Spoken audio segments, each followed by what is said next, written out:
First impressions are important.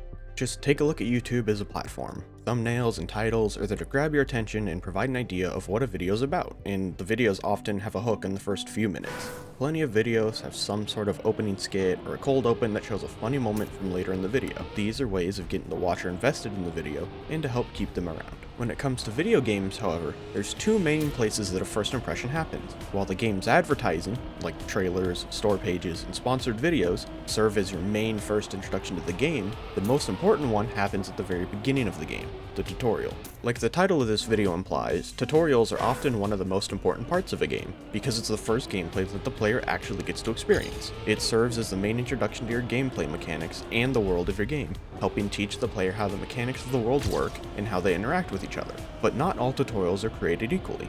When making a tutorial, it's very important to explain the basic mechanics of your game, but you also have to be careful not to over-explain things. If you're watching this video, chances are you already know how to play a game generally. You know how to move the player character around, how to move the camera, and just how games normally control. Most games follow similar input mapping. If we take a look at mouse and keyboard controls, you use the mouse to move the camera, WASD to move the player, space to jump, left shift to sprint, left control to crouch, and depending on the game, it's typically E or F to interact. Just going off of this, you already know how to start playing the game at a very basic level. But what if you've never played a game before, or even just never played on mouse and keyboard before? How do you know how to move? Without having these previous experiences in playing games, who would ever think to press WASD to move without being told? Logic would make you think that you'd use the arrow keys, but in games with mouse controls, WASD is the set standard so you can use both the mouse with one hand and have access to most of your keyboard with the other. This is a very important part of tutorials. They need to be made so that people who've never touched a game before can understand them. This also leads to the hardest part of making a tutorial, which is not having it boring for people who already know these basic controls. You need to make it balanced in a way that both groups can enjoy it, and it's really hard to do so, but you also don't have to please everyone with one. An experienced gamer is most likely just going to be annoyed at a tutorial dragging on, but they'll deal with it to get to the rest of the game. On the other hand, someone who doesn't know the controls is going to end up getting frustrated that they don't even know how to move or open a door, and they're going to leave to go play a game that actually explains these things. And not every mechanic either needs to be explained. As long as the players have been taught the basics of the game, then you succeeded at making a tutorial, even if it is bare bones. Instead, you can slowly introduce these new mechanics throughout the game, giving the players the space they need to properly learn them, before mixing them in with the other mechanics that they've learned so far. It's also fairly important to note, people are stupid.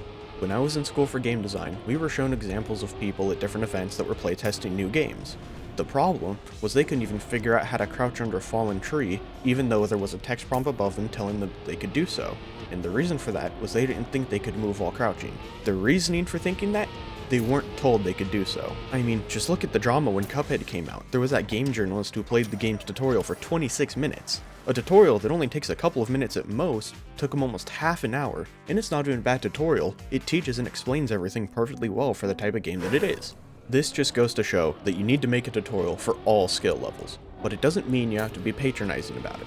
While yes, I said people are stupid and gave examples, most people also have the basic ability to put things together. For example, let's talk about making a tutorial for just walking around using WASD. You don't have to explain that W moves the character forwards, S moves them backwards, and A and D move from left and right respectively. You can just say something like use WASD to move, and provide them enough space to move the player character around, and they're generally going to be able to pick up the rest from that. You can even go so far as to make it so it only pops up if, when you're in that room, the player hasn't moved for a certain period of time, making it so that the experienced players aren't even going to see that tutorial pop up, but the ones that need that guidance will have it there for them. Another example is interacting with items. You don't even need a full tutorial pop-up for this depending on how your game works. You can just have a prompt that says press E to interact with whatever item it is, and the player will generally get the idea. Or, just like with the walking from earlier, make it so that when the player is standing at the door, if they don't open it, give them a small pop-up on the side of the screen saying press E to interact with objects like doors and items. This gives the player the information they need without making it feel overly handholdy. Now, this doesn't mean that having an obtrusive tutorial is a bad thing necessarily. There are definitely some times where it is needed, but you also have to provide the players a chance to use the mechanics you're teaching.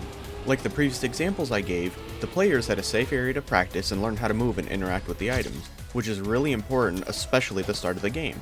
Obtrusive tutorials are most often helpful in introducing new important mechanics or explaining how something works that's vital to the gameplay that needs an in-depth explanation to explain properly. Let's use the recently released Doom: The Dark Ages as an example. In The Dark Ages, in the first level, there's pop-ups on the side of your screen that tell you the button prompts and what they do, like telling you how to jump and giving you a ledge to jump up onto, with the prompt disappearing after you jump up the ledge. Or when you find the first projectiles that you're able to block, the game freezes, telling you how to put up your shield, and it doesn't unfreeze until you put up your shield and the pop-up goes away, and giving you the chance to actually block the projectiles and walk past them, go into the next area.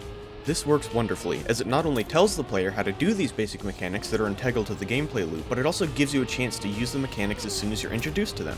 It's not popping up a wall of text introducing something only for you to not even encounter said mechanic for hours of gameplay, and by that point you've probably already forgotten what it is in the first place. Another thing that the Dark Ages does great is when you unlock new abilities or weapons. Like with the Shield Bash, it freezes the game and gives you a pop-up, but instead of you firing the weapon to exit the tutorial, it gives you multiple screens. These screens tell you what the weapon does and excels at, as well as showing a small video right above the description that shows you exactly what it does. Then, right after you close out of the tutorial, you're given a gameplay opportunity to then use these new weapons or abilities in an encounter that's been crafted specifically for it, reinforcing what the tutorial just showed you.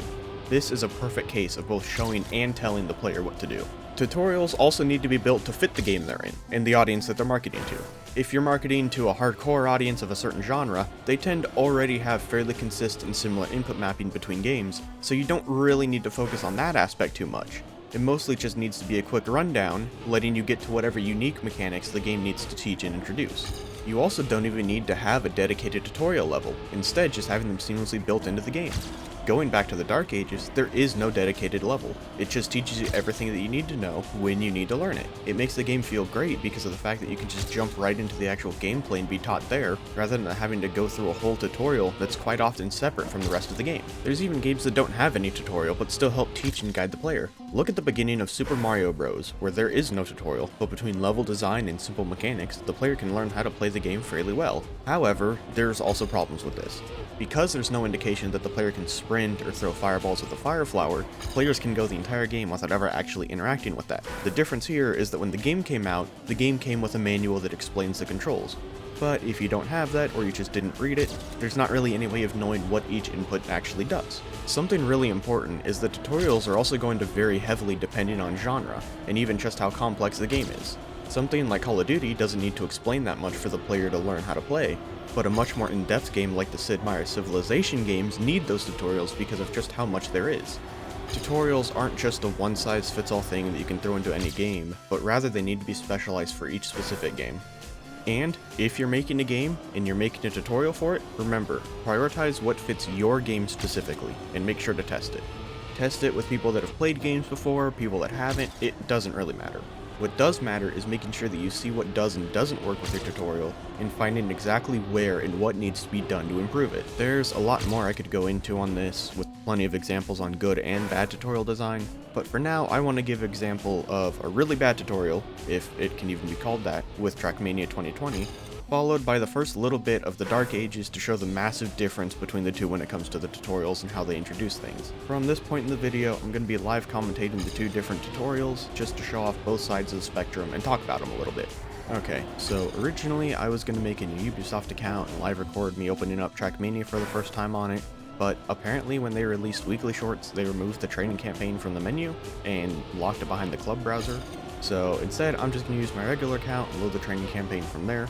This really isn't that big of a deal considering how bad the training campaign actually is, and you really shouldn't be using it for a tutorial anyways. It's just an interesting decision. Alright, so here I've just opened Trackmania 2020.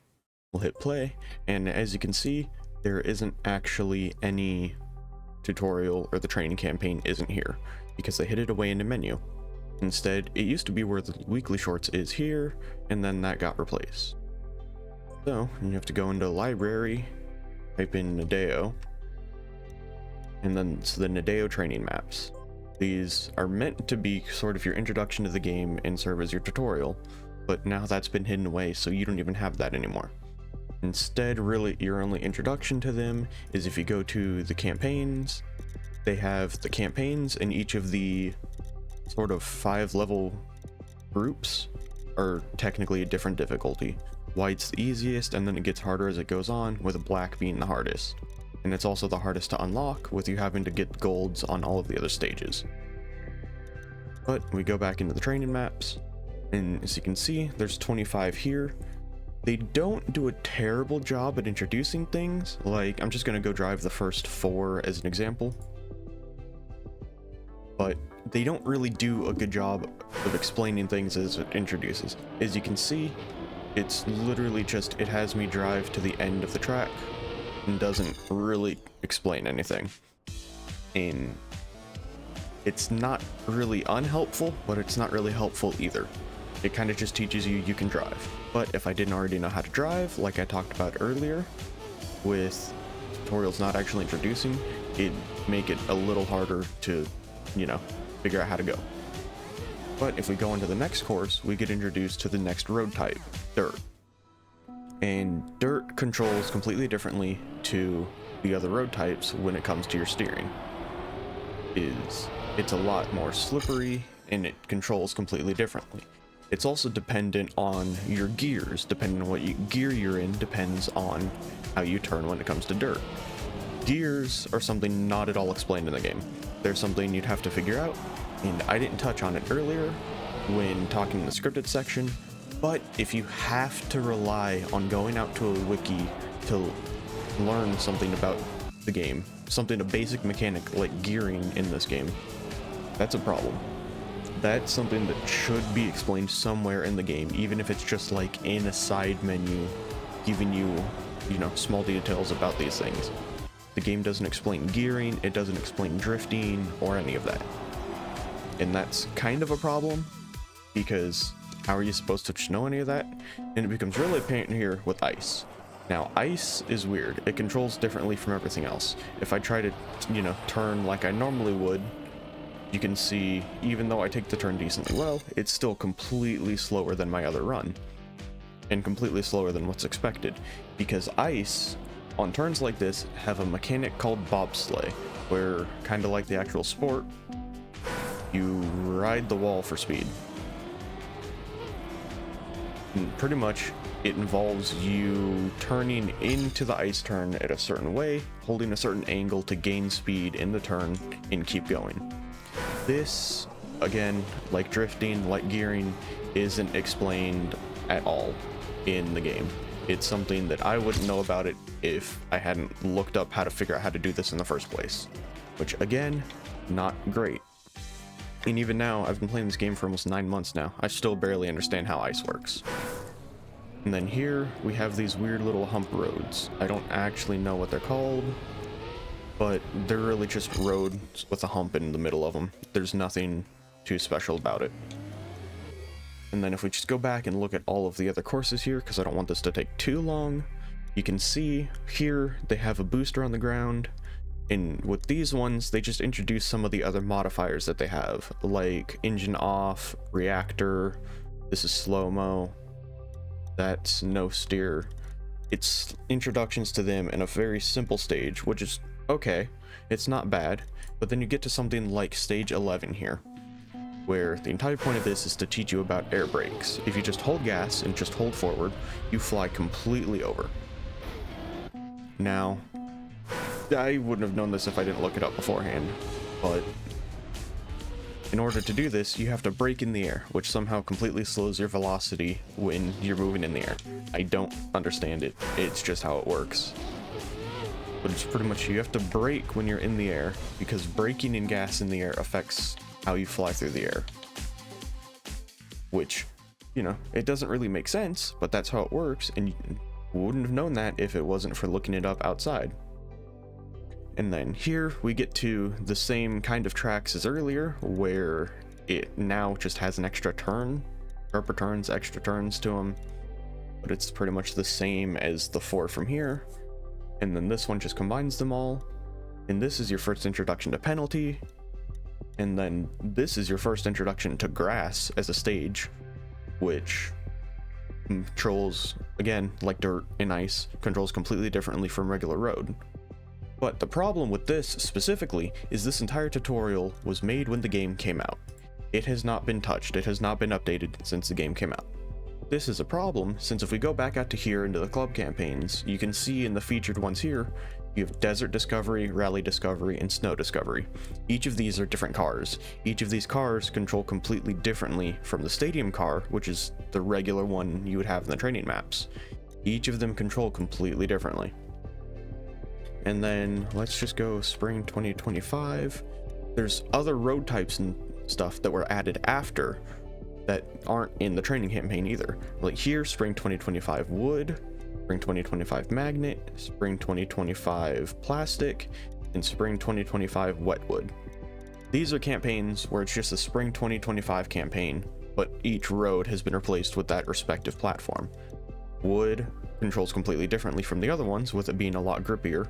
Magnet is magnet, you're a bit slower and it just keeps you down against the track. And then plastic, it's slippery and you can bounce against plastic and wall ride plastic without having any speed loss, which again, wouldn't know if didn't look it up beforehand. And then wetwood, with the introduction of water, when your tires are wet, every road becomes slipperier and harder to control on. These things are just not explained at all in the game. If it wasn't for looking them up outside of hand, you'd have no way of knowing. And that's just a problem.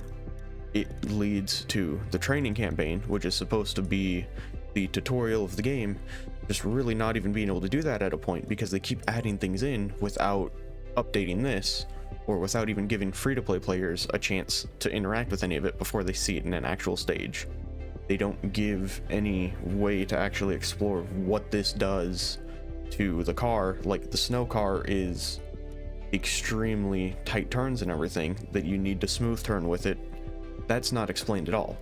None of these are anywhere at all explained, and it's just a problem that's, because there's so much in this game, it can be so overwhelming to try to learn everything and figure it out, and the game doesn't go to any lengths to try to explain it, which is a problem, like I touched on earlier in the scripted part. Alright, so now we're here, Doom the Dark Ages. I'm just gonna play Hurt Me Plenty because I'm just showing off like the first 5 minutes of the game. In here, you get the first tutorial where it teaches you, you can change the different difficulty settings and essentially make your own difficulty in the introduction of everything. And even here, you can turn the tutorials off. You can turn off objective markers if you don't want objective markers. You can tweak all of your difficulty and everything right here, which is great. But we're going to start the game. I'm going to skip this cutscene here because, don't really need the cutscene. The Slayer has been activated. So once we get over to this ledge here, we're going to have the first pop-up, which I had talked about earlier. Here, just press space to jump, and jump into a ledge, you'll mantle onto it, and then as soon as you jump up, mantle onto it, and walk away, the pop-up disappears, which is perfect. It's there for a very short amount of time, lets you walk up, jump, mantle, and then as soon as you're done with that, it pops up, or it pops away, and it's done. Which is great, because if you've already played the more recent Doom games, you already know how to do these basics of jumping and mantling and things like that. And then here you get the other pop-up, which is the one I talked about earlier about blocking and having the pop-up where it stops you. So as you can see, I can press WASD, nothing happens, can't move my mouse. It tells me to block frontal attacks with the shield, it tells me about the shield being disabled, and then as soon as I block, I have control again and I'm able to move, and it lets me go through and block. And it gives you pretty much a perfect setup for going through blocking and learning how to block, which is great. And then again, telling me about how to sprint once I get past a certain point. The pop-up for sprinting goes away. Okay, not past a certain point, but I guess it's when you press sprint, and I pressed it before, so it didn't. And then right here, we're going to get the pop-up for shield charge, which I talked about again earlier in the video. But when using shield block, you can lock onto a target. When lock-on's active, you can click to shield charge, and then you can use it to travel great distances, and it deals damage. This is a perfect example of how to do this without making it super obtrusive. Yes, it does pause the game and stop it, but it also shows you an example of it happening here. And then as you can see here, which is pretty much the exact same spot that the tutorial is showing you, it then gives you an example. And you also have to hold spacebar to get past it, meaning you can't just accidentally click past the tutorial either, which is great. Because the amount of times where I've not been prepared for tutorial for something fairly important, that pops up, and I just am pressing buttons trying to actually play the game beforehand when the tutorial pops up like in the middle of combat, and then it just disappears and I have no idea what I'm doing. This, having the small pause where you have to hold the button and it's not even for that long, is great. And then, even then, you get this pop up on the side telling you here's what the controls are and how to do it. And then it tells you on the left side there, your objective is just kill demons with a shield charge. Pretty much going through and cementing what is one of the most important parts of your kit. And a very important part of just playing the game is having your shield charge for plenty of things. And it goes through, and as I'm going through here, it's giving me pop-ups for the different things on the side of how to just move around the world and different ways to interact with the different ledges and everything. In here, it gives me the marker for where I need to shield charge. It tells you about shield charging through walls, and then it lets you do it. And it works great. And then here, you get the prompt for executions, and then it shows an example of you executing a demon, and it tells you everything it does. When they take enough damage, they get dazed. If you melee near a dazed demon, you'll execute them, and it drops additional health. And then it immediately has you execute a demon. It works perfectly for teaching you that. It does exactly what it needs to perfectly. And then here, you just have to kill and clear through, and it gives you more opportunities to execute different demons by giving you some of the tankier demons that you need to go through and execute.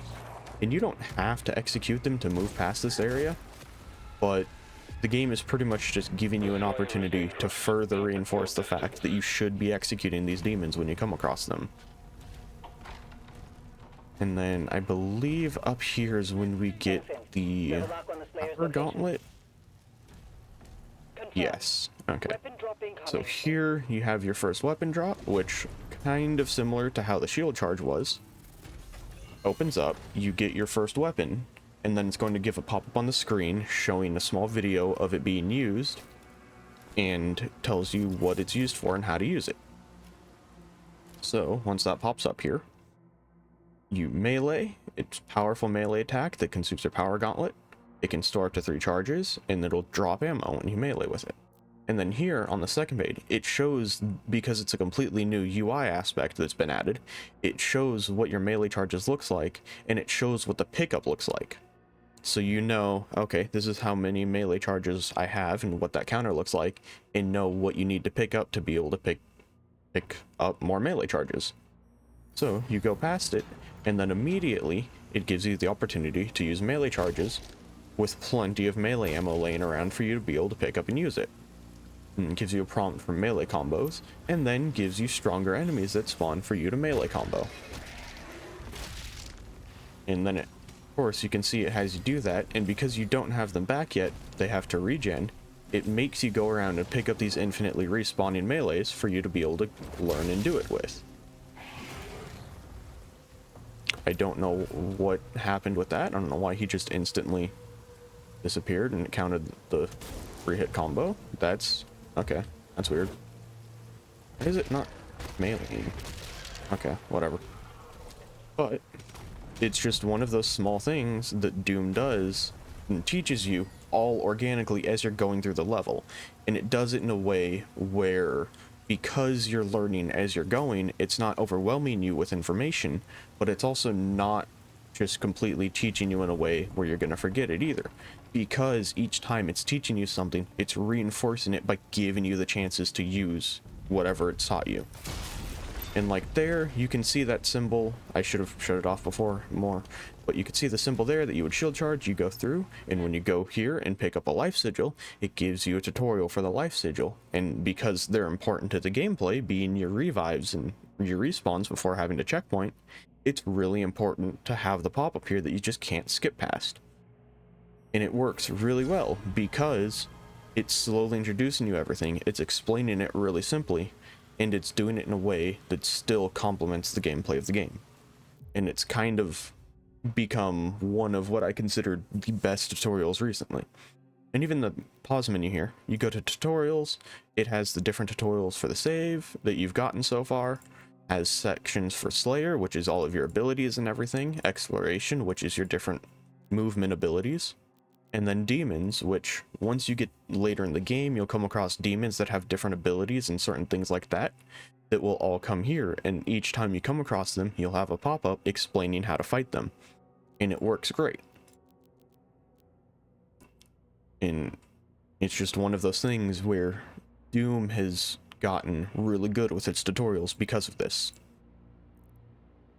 And it's honestly just a great example of trying to learn how to naturally weave tutorials into a game. Anyways, I've been Echo. If you enjoyed the video, why not subscribe? It'll support me, and if you like videos like this, I'll be making more where I talk about just different aspects of game design and stuff like that in the future. So, if you like that, why not subscribe? And if you have anything you want to see me talk about specifically, why not just comment it down below, and chances are I'll look into it, because game design is a really interesting topic that I like talking about. So I want to do that more. Yeah, bye.